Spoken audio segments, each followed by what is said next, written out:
Day one of training camp officially in the books for the Carolina Panthers, folks. It's a new era in Carolina, and hopefully it is a new era that will see us win some football games, get back to that keep pounding mentality, and restore the culture of winning football in the Carolinas. We heard a lot of things today. I'll try to give you a very high-level recap of everything that came through. Now, first of all, let's start with Dave Canales and what we heard from him at his press conference after practice. One, he talked about leaning on Tony Dungy and Pete Carroll in the offseason as he went through this transition to being a head coach, to being a first-time head coach, leaning on some of their guidance and experience to get him prepared for this situation. And folks, if you've not heard or seen some of the content that's coming out, whether it's Baker Mayfield talking about it, whether it was Russell Okung's tweets talking about the attention to detail that Dave Canales has put in, how he has gotten to this point in his career, I think you should go in and listen to this. He is being deemed as an optimistic bully, or I think that was exactly the words of Baker Mayfield. And yeah, we love to see that positivity. He started off by addressing the fan base. You can go back and watch the clip if you haven't seen it. Share it all across social media. But coming back, talking through what we've learned, and I don't think it's a surprise, but it sounds like Diontae Johnson is going to be a big feature in this offense. Now, we've heard Johnson speak about this. We've seen the blueprint clips. We've seen things come out, and Johnson saying that he knew coming in here from talking to the staff that he was going to be the number one receiver. He was going to be the primary target. We heard that again today. Dave Canales talking about how Diontae Johnson is going to be the target and the focus of this offense, which I think it's a good thing. And it's something that Bryce really didn't have last year. If you go back, we think about DJ Chark, Jonathan Mingo, the hodgepodge of Adam Thielen, everything else. And some people may say, well, he did have Adam Thielen. That was his primary target. A slot wide receiver, and Adam had a fantastic year, but I don't think I'm putting him up there in the category as the number one receiver, I should say, in the NFL, at least for the Carolina Panthers, sake right there.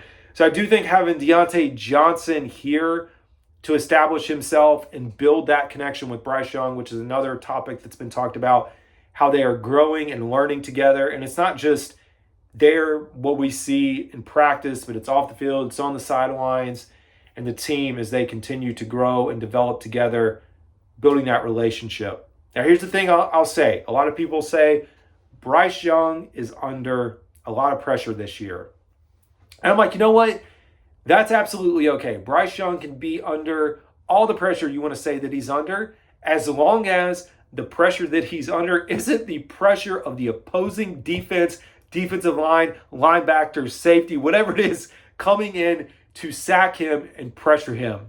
We need to see improvements on the offensive line. I think interior, when we look at the interior, we're going to see big improvements there. And we need to see Ike Ekwonu taking a step forward. We've heard about Dave Canales and the scheme that he's building and how it should be better suited for Ike and this team moving into, his first year, I should say, and Dave Canales is the offense and the head coach here in Carolina. But the third year for Ike, second year for Bryce Young. Now, one thing we'll talk about, because we heard from J.C. Horn today, as well as Xavier Legette, and we got two different vantage points on how practice went for these guys. So J.C. Horn was the first one to go, and then Xavier Legette, went after him. Gotta get used to saying that name the way he wants us to say it. But you hear J.C. Horn talking about how difficult it was to guard Xavier, how it was so hard to, he was coming off the ball, he's so strong, you really have to grab him, hold him, do everything you can to contain him. So you hear that side of things, and then you hear Xavier talking about his practice and the practice that he went through, and he's basically saying, oh, it was a terrible practice, I didn't do well, not up to my expectations. The dude is putting himself through a microscope. And I think this battle between these two is only going to help both of them grow and develop as the season moves along and as we get into further along in training camp and into the preseason and see these two grow. I love that Xavier Legette is putting himself in that microscope under that bit of scrutiny. Now, I don't want him to go overboard But at least knowing like, hey, I had a terrible day. I didn't do this, this, and this. I'm going to get better. This is how things are going to improve. And hey, I think we'll see continued progression, and I hope we get to see him, jumping out of the gates, being a big contributor for this team in the Carolina Panthers. Anyways, folks,